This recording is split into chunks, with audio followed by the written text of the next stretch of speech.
what the new marketeer looks like in terms of what skills they need, how they lead a business forward, what kind of work they need to do, how they become CEOs. So without further ado, I'd like to invite up to the panel. We've got Dominic Trigg, who is the MD Europe for RocketFuel. We have Victor Gibson, Head of Digital for Earle. Gareth Jones, Associate Director at Compare the Market. And you are free to clap, obviously.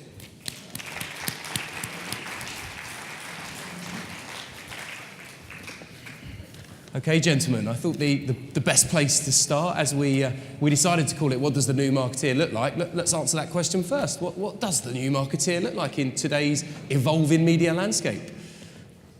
Who would like to go first? Don't be shy, you're all so keen. So I was going to say, it's a bit odd after Diversity. You've got three white guys with brogues and jackets on. So we've kind of answered your question. There's no diversity in media or agencies at the moment. And half of us with beards as well. Half of us with beards, yeah. So I'm just lazy. Sorry. I think for me, it's a really interesting question because, you know, the new marketeer is almost like a mythological beast who has to be made up of multiple parts to get the job done. Almost like has a thick skin of a lobster and the guile and, you know, and intelligence of a monkfish. But seriously, I think, you know, you need to be a T-shaped marketeer. You need to have broad and deep understandings of all the activities and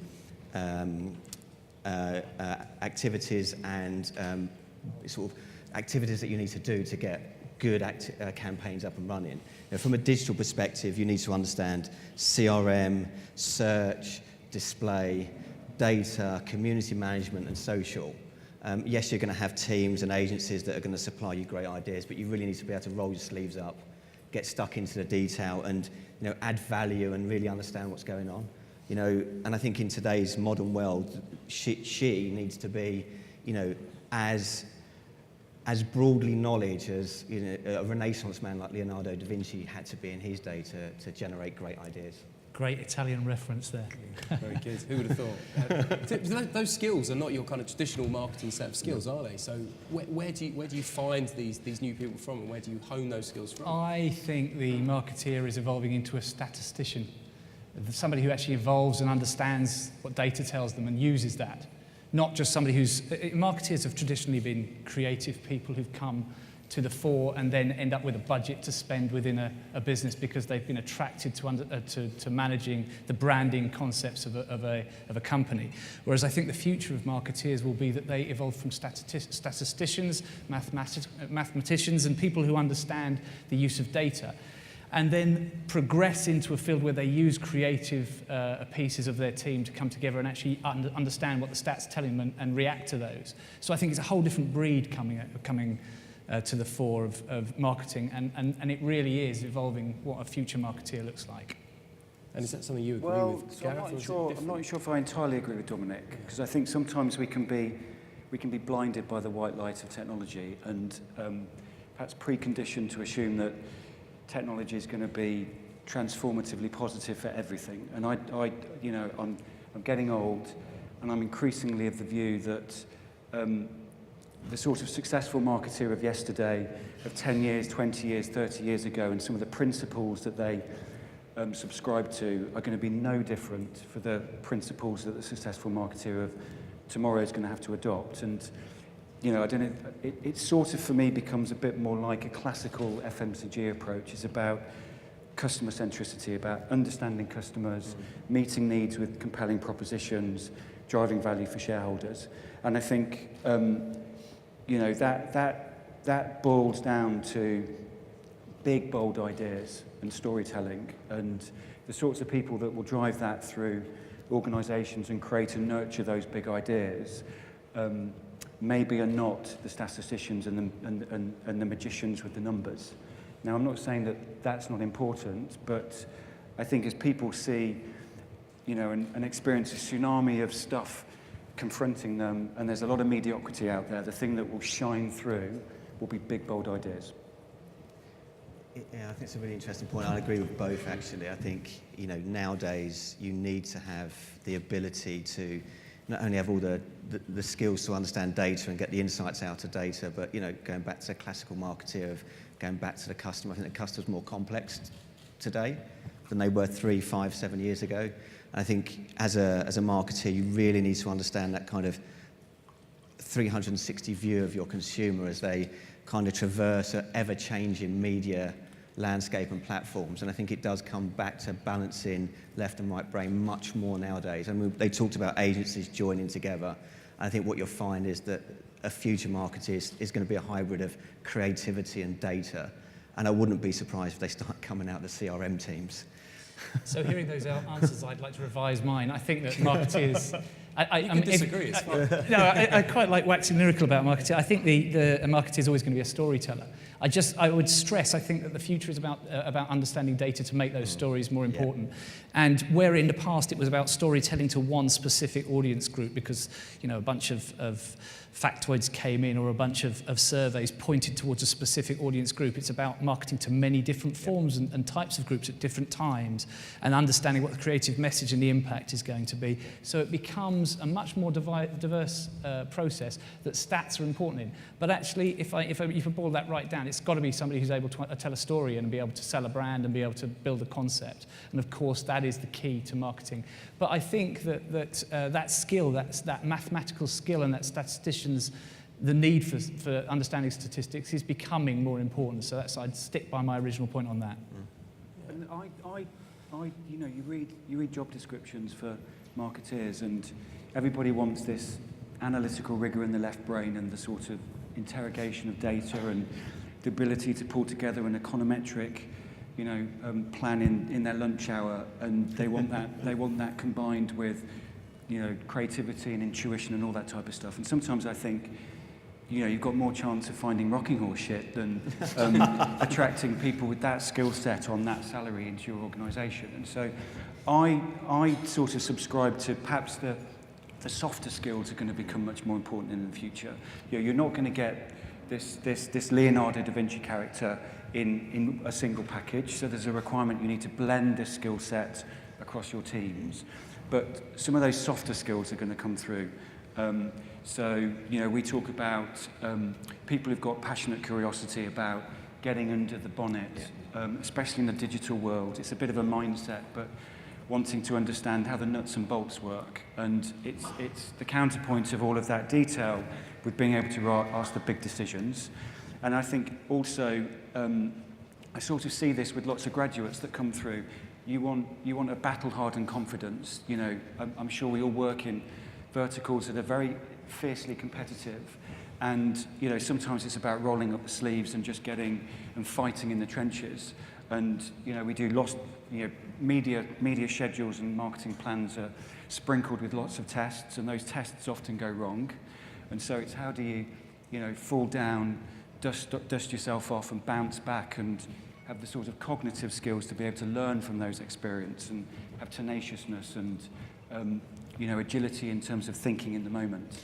I'd really endorse that. And the best marketing directors I've come across and worked with in our company are people who are prepared to take the battle out there and really make mistakes as well. You know, typically in the past, a marketing decision is made and then it's executed over a 12-month period, whereas some of the marketing people out there are really excelling right now, taking risks. Both these guys beside me I would put in that bracket, having worked with you in various guises. But I think taking risks is part of it, and actually making decisions that are going to prove wrong. Whereas in the past, it's all been about, what did my predecessor do? Let's make sure I don't make mistakes. It's now about make mistakes, prove those mistakes, learn from them, progress, diversify. I think all really valid points. I think I'm really privileged to work with the brand I work with, Earle. We've always grown through word of mouth. We've never done any above-the-line advertising. We've never had big media spends. We've relied on people to really understand our consumer and look at where they are, what technologies and what platforms they're using to give us a competitive advantage, because we can't compete with the likes of L'Oreal and Lauder brands for marketing spend. So we always have to be looking at what's new. So 3 or 4 years ago, we were looking at all of the activity that was going on in YouTube, and you know, 90% of beauty brand messaging comes from creators on YouTube. 10% is brand messaging. So we quickly identified this and started partnerships with some YouTube creators. If we started doing that now, already the brands are all over it. And 3 years ago, we started working with RocketFuel when they first arrived in the country. So you need that marketeer to actually almost step away from what the agencies are telling them and start making decisions and risks for themselves. Yeah. And it comes from understanding the consumer. You can't rely on your agencies to understand your consumer for you.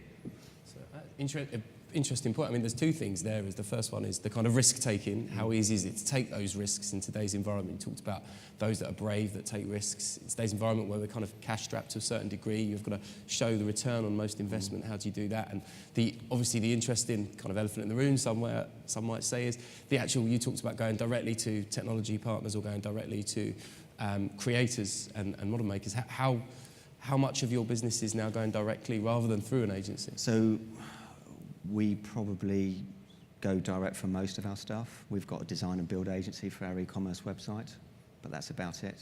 And a search agency, so our PPC spend. So we've got a bit of a hybrid. So we work with some fabulous agencies, many of them are here. And go back to my point about the power of ideas and storytelling. VCCP are our creative agency and have helped sort of transform the commercial fortunes of the business. But I think what we're getting increasingly judicious about is selecting the things that we think are the strategic capability of the future and bringing some of that capability in-house. So data being one of them, but that doesn't mean just bringing everything in-house. We're quite selective about the bits of that data ecosystem that we want to be able to control internally. And then I think the other thing is, we talk about all this technology, but good old-fashioned traditional media certainly still works for us. So, TV, ThinkBox being here, I don't think TV's ever been hotter. It's just lots of people are still watching it, but I suppose what's happening is they're time shifting, they're watching it in very different ways. And so, we still want marketeers who understand the dynamics of all that old-school traditional media as much as being able to understand optimizing impression inventory through RocketFuel. I'm going to be a bit contentious and speak perhaps on behalf of a technology set, the technology companies that are always assumed to be trying to disintermediate agencies and talk directly to clients. And over the last 4.5 years since launching the RocketFuel brand in Europe, I've learned a big lesson, which is that when we have direct relationships with marketeers, unless they're particularly adept at this market, at understanding the attribution funnel and really understanding what they're trying to achieve, it's a nightmare working directly with clients and having agencies in there, that advise what the strategy should be, work out what the attribution funnel should look like, and allowing a technology company like us to do what we do best, which is optimize, use attribution to understand what the ROI is. We're much more effective, and I think sometimes we're much maligned in the idea that somehow we're trying to take the agency's role. The creative part, the understanding of what the strategy should be, what forms of media should take place in any given campaign, what the data tells and what that stands for the future, all of that stuff we'd like to hand over to agencies, but become that piece, that technology piece, which is so widely fought after, that buying piece, using technology to do that. And we believe, hands down, the argument is technology does that better. And would you two agree from your sides that's where you're looking for? Because you both mentioned trying to keep up with everything that's happening, everything that's changing on a constant basis. How do you do that? Particularly if you don't use an agency, how do you achieve that? I think it comes down to having smart people and a really forward-thinking leadership team. I think one of the quotes that came out from Earle, I think Jeff Bezos says it, is, your competition is not your competitors, it's the future. I think that has to be ingrained in every marketeer's 101 book as soon as they join a brand, because it really is, you need to understand what's going on tomorrow. Where are your current consumers doing? What are they doing? Where are your future consumers? So we'll talk about millennials, but you really need to understand their mindset, where they're going, what they're doing, if you're going to have to stand a chance to succeed in this business. So I think, absolutely. Yeah. Well, I think it's difficult. We are trying to navigate this complex new world, and I'm not sure we've always got it right. We were having lunch, and I fortunately wasn't able to have a glass of wine because I was quite apprehensive about this afternoon. But I'm going to make up for that afterwards. I had 9. But someone came back and said, was very complimentary about the session they'd seen earlier on this morning, but they said, OMG, there was just so much technical language in there. And I think, coming back to the original question about, what a marketeer needs to be, I think that, in a world of all this vernacular that's confusing and perplexing, I think the ability to synthesize all this stuff and join all the dots, and importantly, be able to explain it in a very simple way, a simple mindset, be concise, be persuasive, be influential, especially when you're talking about stuff like programmatic to the board. Frankly, they've got more important things on their plate. They just need to get into it very, very quickly. And I think the ability to be concise will be a critical requirement of a good marketeer moving forward. Gareth, I couldn't agree with you more. One of the things we struggled with right from the beginning is putting across what the assets of a technology are into a business, but actually making it concise. I think our entire business, the digital buying business in technology space, has made it too complex. Has already sold elements of the programmatic space in very convoluted language. Instead of saying, well, this is an ROI tool and this is how best to use it, and this is where its advances are and where its challenges are, I think simplifying that message is the future, actually. It's the future. And that's when the big brands will start spending more versus other traditional media, or perhaps mixing it up a bit, when it becomes less of its own little niche, its own complex narrative. And we still agreeing that it is part of a niche, this kind of new technology side of marketeers' job is still not where the big money's going from your advertising budgets. So we're a digital-first business, so it's front and centre for us all the time. And what are the key things you've kind of discovered recently? What are the key drivers that have been working for you? Well, it's complex, and as Gareth said, you can't afford to get caught up in the detail all the time, but you need to be able to dive in and make smart choices. And what's working for us is just making sure that we do 2 or 3 things really, really well, focusing on those, and then diversify. So, most people will have a marketing spend that they go 70% is this is the stuff that's going to deliver, 20% is the stuff that I've tried and it's almost delivering, I'm still not sure. And then there's a 10% that you go, this is brand new stuff, I need to take some risks with. I don't think it's niche for us. It's pretty critical to the plan. But for us, all this programmatic stuff means a myriad of different things now. So perhaps 12 months ago, it was just a load of frequency extension at the bottom of the conversion funnel, retargeting, all that type of stuff. Now it's prospecting, but we're exploring programmatic TV, digital TV, the ability with people like Sky to target bespoke creative at a household level, ingestion of third-party data, all that type of stuff. So we're a brand that has a bunch of furry meerkats that build fame for the brand, but all of this stuff is really critical because it's playing in the spaces that our consumers do. That's great to hear from our perspective as well, with the understanding that marketing heads are now looking at, beyond the retargeting funnel into a prospecting funnel, into new audiences rather than people are hanging around the door.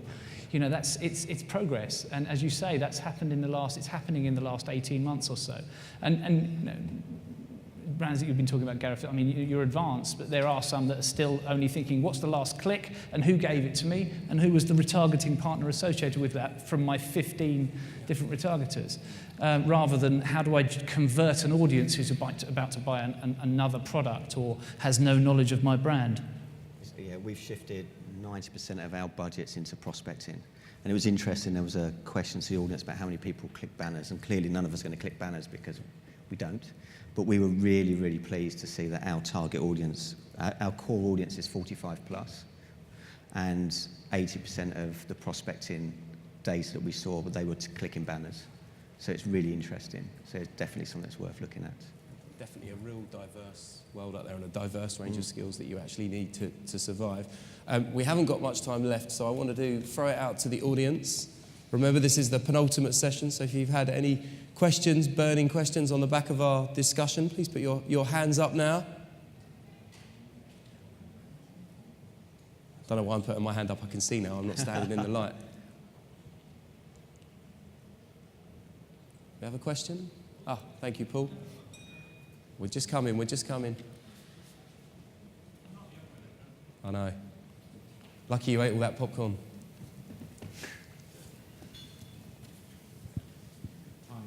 Hello, Scott Knox from Marketing Agencies Association again.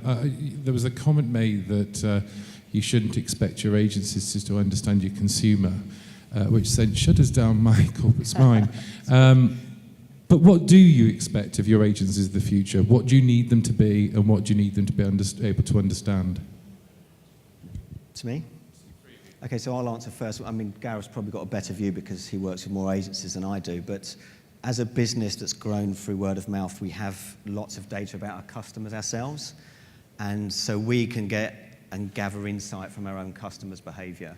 And I think, 3 years ago, data was it was only agencies that had that access, but nowadays brands do. And I think agencies really need to be bringing more to the table when it comes to insight. Too many times we have agencies come to us who are pitching, and they're telling us the same things. They're telling us things we know already, because we've got access to that data. So I think they need to start adding more value to the process. That's my humble opinion. From my perspective, it is the agencies, there's huge amounts of roles. We talked about creative, we talked about attribution and that, but the other thing is acting as a client voice on an international level. One of the challenges with us dealing with many different agencies or many different clients is that they will have different concepts and different drives, and just working with the agencies of the future will be one coordinated voice. And that's something which has really proved true, I think, in the last couple of years. I think I've got 5 seconds, so... we can give you another minute. Can you? So I think, I don't know who made the comment, but our agencies are genuinely strategic partners. So they are embedded into the business, they know our performance as intimately and arguably with the granularity that we do. We like to reward them in terms of our commercial upside, so we structure PRBs, so they've got some skin in the game, and we sustain and nurture these relationships over time. So, they know as much about our consumers, arguably, as we do, because we work in multidisciplinary teams with 4 or 5 strategic partners sort of sitting at the top table. Okay, thank you very much. Ladies and gentlemen, let's give a big round of applause to Gareth, Dominic and Victor. Thank you. That wasn't too bad.